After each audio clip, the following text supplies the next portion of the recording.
Welcome back to Key Talk Media. First of all, I want to let y'all know you actually get an emoji pack. I've got my own emoji pack that you all get to use once you become a member of the channel. So become a member of the channel, you get a little emoji pack. And then also, you know, we got definitely some topics to talk about today. We got a Young Thug topic to talk about today and also a Ralo topic to talk about today. You know what I'm talking about? So a lot of people was suspecting if Ralo was actually going to go join CMG because obviously he's been, got some contacts to sign to CMG. However, Ralo is one of those people that's really standing on loyalty, I'm talking about loyalty in order to get to the royalty. And of course, him and Young Dolph had a good relationship, I'm talking about that was his man's. So if he was to go sign to CMG after Young Dolph had already died, that would kind of be like some type of disloyalty, right?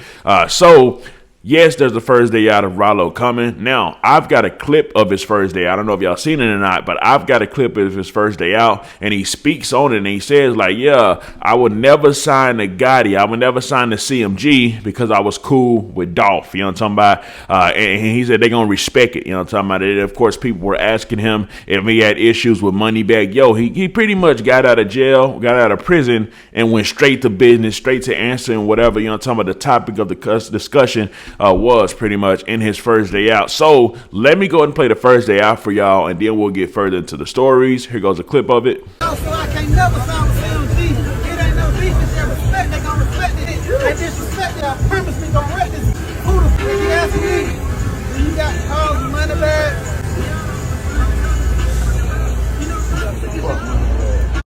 They know I love Allah. Don't give a fuck what you heard. I'm in the Muslim country.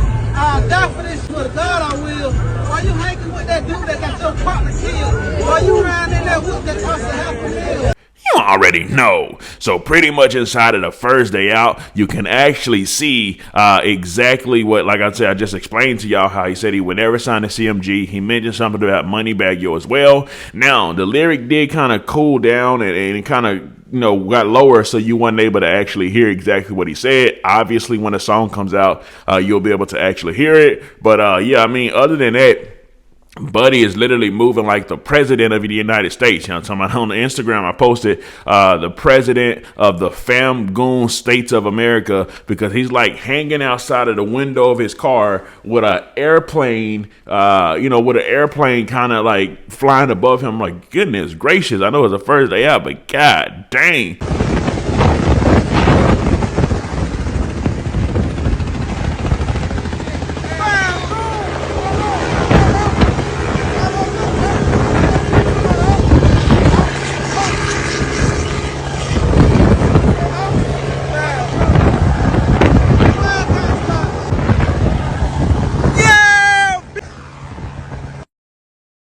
But anyway, so we'll just have to see how the story of Ralo goes. Obviously, he won't be signing to CMG. Now, do y'all think that's some loyalty right there? Or do y'all think, nah, man, he's just forget loyalty, go get the bag? Anyways, it does look like Young Thug lyrics because they had the hearing to see if the lyrics will be able to be used inside of his court case.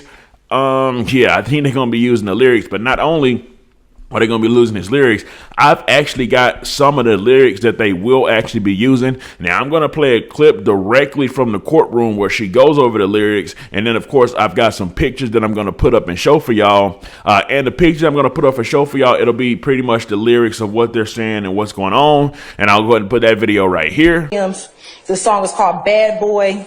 It was released on Apple Music in January of 2021. And Mr. Williams says, I shot at his mommy. Now he no longer mentioned me.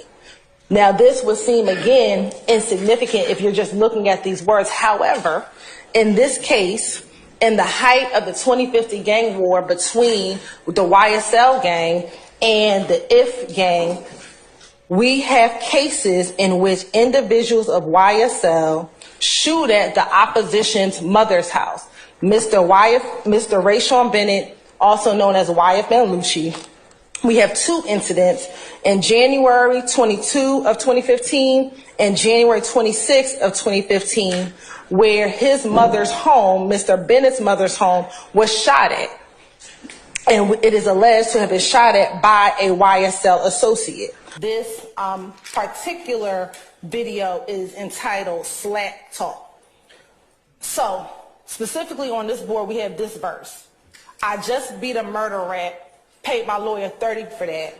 There's a few other lyrics in between, and me and my slime's above the law. In addition to those lyrics, there's some other notable lyrics in this particular video.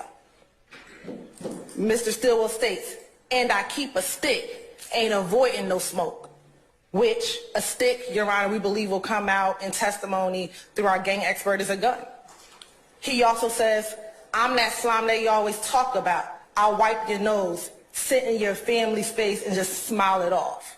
You already know. So from that video, you can already tell that they're piecing, okay, he said this inside the lyric, and then this actually happened. He said this inside the lyric, and then this actually happened. So with that being said, you're definitely going to be able to, you can kind of get an understanding on what they're trying to do in this case as far as matching up lyrics with matching up, events that actually happened. Now, I feel like that's going to be definitely kind of hard for the defense to defend against, seeing the fact that some of the events that actually happened, that's been documented that actually happened, is actually lining up with the lyrics that actually, that's being said. So, because a lot of the argument at the beginning that you may remember in the Young Thug case at the beginning, people were like, lyrics is just an expression of art. Lyrics is just these artists doing their art. It's not actuality. It doesn't actually mean anything. It's just them expressing themselves. Now, whenever you're able to match up the lyrics with actual events that actually happened. For instance, you heard the shooting up somebody's house.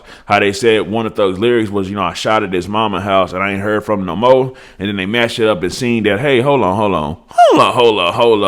Wife and Lucci mother's house was actually shot.